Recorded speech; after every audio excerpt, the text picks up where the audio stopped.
Good morning, Mas Fahmi. Good morning, Paul. Thank Good you for morning, joining us. Cher. So this is an interesting You're term. welcome. I've never heard it worded this way. Netiquette, which is internet etiquette, or the way we should properly behave online. So can you explain a little bit, what is netiquette? Is there a set of rules? Is there a guideline for us to follow for proper behavior online? Yes, Paul.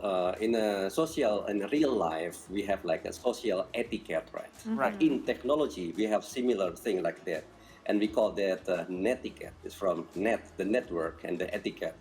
So actually, it is a new term since we have the internet, and it refers to unofficial rules, like an unofficial policy. So actually, this is not really fixed, and if you don't do that, you'll get punished. It's not, but Right. it's like a like agreement among netizen, and the purpose is that in order to we can have like a good quality and less problem communication. So we have nice communication among others and in the internet. It can be via email. So we have social media communication, TikTok, and then making comment and so on.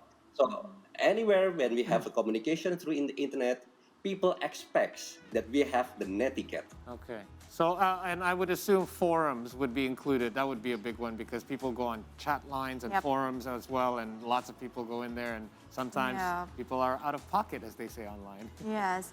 Why do you think that the citizens of Indonesia is dubbed by Microsoft as the most disrespectful netizens in 2021?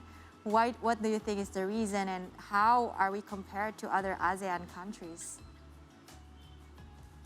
Yes, I think it is very reasonable. I just want to give one example. That last 2 weeks ago, I teach a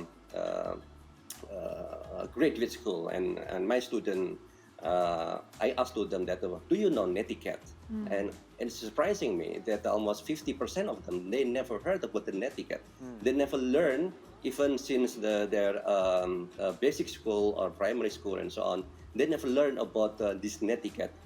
Whether there are several rules that we expect to have, like we need to respect others' privacy. We need to understand that somebody out there, person. It's not just machine, not just a screen, something like that. That's quite. Let's say we have like let's say 10 rules. They didn't never heard about that, and I think this will show the quality of our education as well. That netiquette is not yet really maybe important for us. It's not that really prepared to our student, and mostly become an Indonesian as well. And if we compare with other countries, for example, South Korea, they have this netiquette embedded in their education system. And I think since 2005 or something like that, they require that every student, they should learn netiquette. For example, if they want to communicate with their friend, with their teacher, or with others, for example, first they need to introduce themselves. For example, hi, my name is Ismail, blah blah blah, and so on.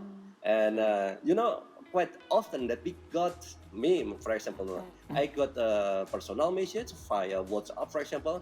They just say, hi, Ismail, blah blah. That I didn't know who they are. Right. They never introduce themselves. That's true. It just got the phone number. I think, who are there? Did I really understand and never even heard about them? And this is just one example. This is like an etiquette, right? This etiquette in social, but it's one etiquette in technology. Once we never got this kind of education, this kind of training, then we will never do that.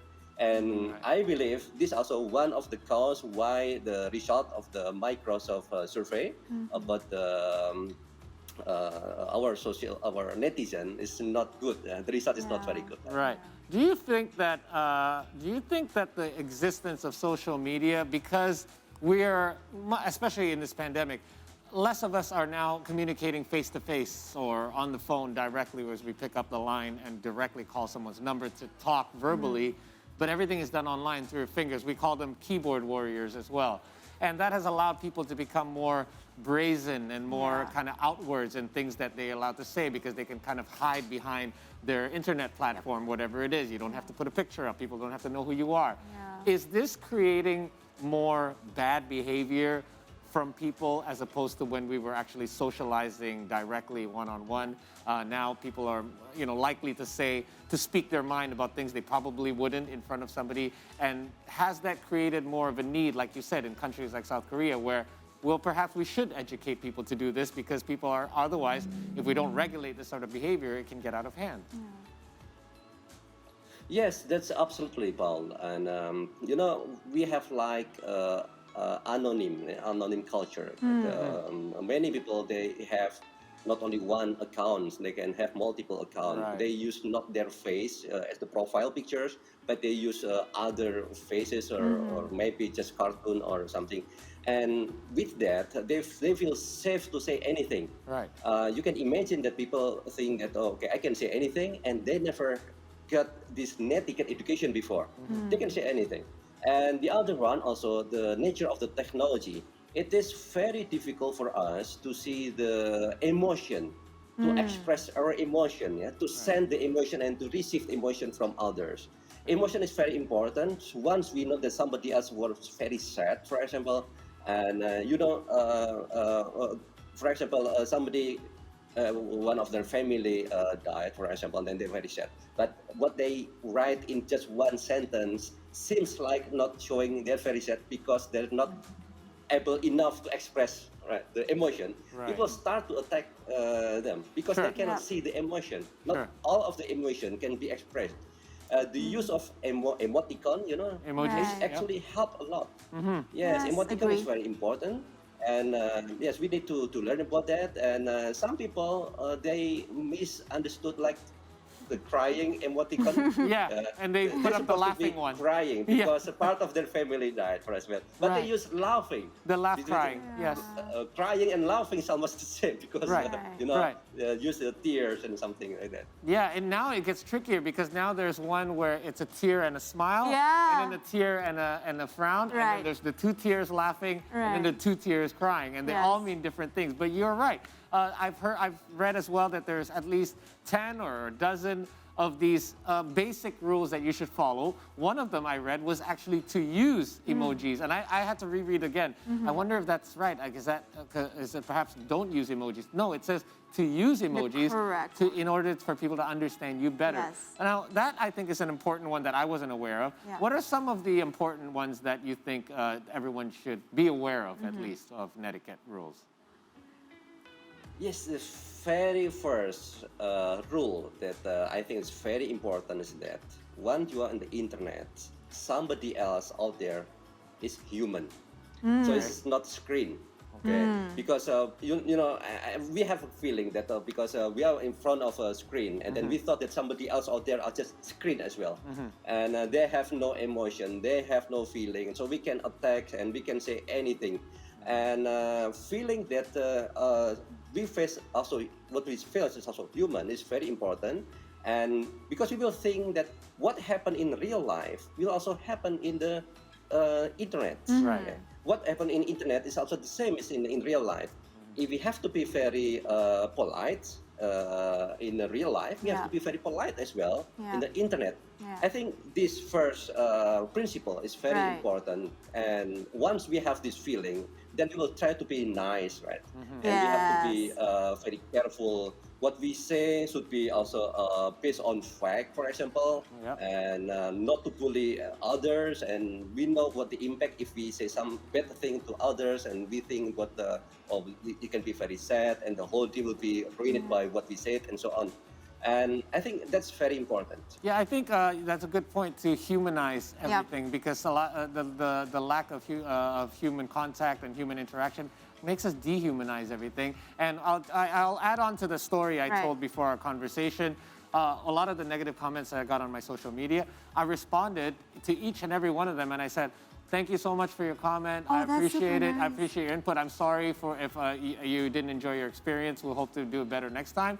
And what was in the fact, response? a lot of them, actually, I would say almost all of them, responded back and kind of surprised in a way, like, oh, because they were attacking me personally. And they said, oh, thank you for, like, terima kasih bang. Kaya they actually said thank you back. And in fact, the one that didn't got attacked by the others. So, oh, wow. Yeah, and I think that's a part of the humanization process. When you make them realize that, oh, he did read my message and he's apologetic, then maybe I feel a little bit bad for maybe attacking them that way. I Yeah. think that's a great point. Yeah, and I guess some of the people forget that internet is just an extension of our real life Sure. in our society, and all the rules and social etiquette that are applied to our real life actually apply to the internet. Yep. So I can imagine for some people that might not have the education for even social etiquette, and then they suddenly able to communicate everything through social media. Too much power. In it. How do you expect people to sort of behave themselves, right? But other than education, another thing that we can do as well to sort of regulate this whole thing is by regulation. The government is currently enforcing the Information and Electronic Transaction Law, otherwise known as UU ITE, created to regulate the digital world. But the violation, of course, is still high. So what do you think about this? Yes, because Netiquette alone is not enough because it is just unofficial. We cannot punish people. It's not illegal to be bad because online. of they don't follow. Yes, Right. because there is no legal person. And if we look at the platform itself, for example, Facebook and Twitter, if you did bad things, they'll do nothing. But if you against the term and condition, for example, in Twitter, we are not allowed to do spamming, and then if we do spamming, then our account will be suspended. Yeah. Right. So then we need the regulation. The Right. government need to regulate, and what government regulate is clear. Should be very clear. For example, in OETA as well. Once people either because they don't follow the netiquette, or they do that by intention. To spread hoax, fake news, or defamation, for example, and somebody else got angry and then they report it to the police, for example, then OETA will come there. Then I think it is very important. The question is that for the netizen, how can I be very safe, not get the OETA? Then just follow netiquette. Once you follow the netiquette, I think will be okay, Right. Yeah. Because just for example, most of people they got OETA because they share fake news, for example. Yeah. And in the netiquette, one of the rules is that before you post something, before you post your opinion, think whether it is based on truth, whether it is useful, whether it is good for other people, even respond the other people bandwidth. Okay. For example, you share the video is not good, and then if you share one video to a group of WhatsApp group of 250, for Right. example, you can imagine how many bandwidth required. So you'll be very, very careful before you send video. It should be very qualified video. Right. I think that's the link, okay, relationship between the netiquette and OETA. And once we followed netiquette, it should be okay. Yeah. And it is very, very important that we have netiquette should be put into the curriculum in Indonesia since the beginning. I think so, because when I actually, before our discussion, I kind of researched a little bit and I tried to look up internet etiquette. A lot of it was actually published by schools, especially post-secondary schools, because those are the kids who are online all the time, and they're at that age when they're perhaps more sensitive Yeah. and coming of age, and they need to be, then they're more vulnerable as Yeah. well. There's another side to this argument, though, Mas, and I don't necessarily agree with it, but one can actually say, and I've heard people say this, that well, like Rasha said, the internet is just an extension of me. So my Twitter or my social media is an extension of my mouth, and I should be able to say whatever I want. If you don't like it, just don't follow or don't read it. That is a bit of a selfish, I think, stance to take. But that there is a small point to be made there that freedom of speech would be hindered if you were to put any sort of regulations in place. What are your thoughts on that? No, completely like that actually. We have the freedom of speech and we have the freedom, but other people also have the freedom as well. So actually our freedom is limited by other people's freedom, right? Or let's say we can say that we are free to say anything, but other people also have the freedom not to get attacked from you, not to get defamation from you. Let's say we can say that I'm free to say anything in my social media. I'm free to write a defamation thing, Right. for example, to Right. other people, or group of people.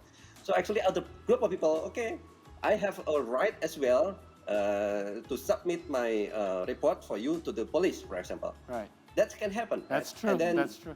you have problem. Yeah. Yeah. Yeah. So I think that's very important that what happened in the social life, in the real life, that's what happened exactly the same in the digital life. And we have regulation like OETA also to make those kind of, let's say, selfies. Selfies is still okay, I mean, but once we cross the border of the selfies, then, like doing defamation, hoax, hate speech, and so on, that's not good for the community. Then you have the problem. Okay, I have so much to ask still, but I'm told we're running out of time. But I've got one more thing to ask for you, Mas. Go for it, Paul. Because I'm very interested in this. Nowadays, the phenomenon on social media is the crazier you get, the more likely you are to go viral, and everybody wants to go viral. So people are doing kind of ridiculous things or just nonsense just to try to go viral. Does this violate internet etiquette? Because some of the stuff that I see out there is in a gray area there. What do you think? Yeah. For those that understand the netiquette, those who understand the UIT, for example, as what you say, Paul, they will play in the gray area. They will do nasty thing, but they still calculate that, well, still okay. People cannot sue me because what my content. But those who don't understand, they will cross the border. They don't understand what is not allowed, which is not. And then we can see quite so many contents in the Facebook, for example. They can do whatever they want. But actually, if somebody not happy with that, and then they can sue the content and the channel as well to the police, for example.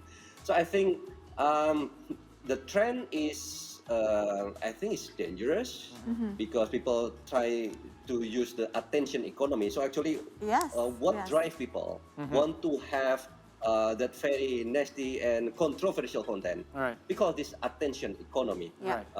What does that mean? That once you get a lot of attention, you get a lot of view, like and share, then you'll get a lot of money because you get AdSense. You will get view from YouTube, for example, you get money, and so on. For example, if in Instagram, you can be very popular, and if you get popular, you can endorse something, right? Yes. Well, this is attention economy. Okay. You can monetize the attention that you get. It makes sense. So everything actually just goes back to money. That's the root of all problems, right?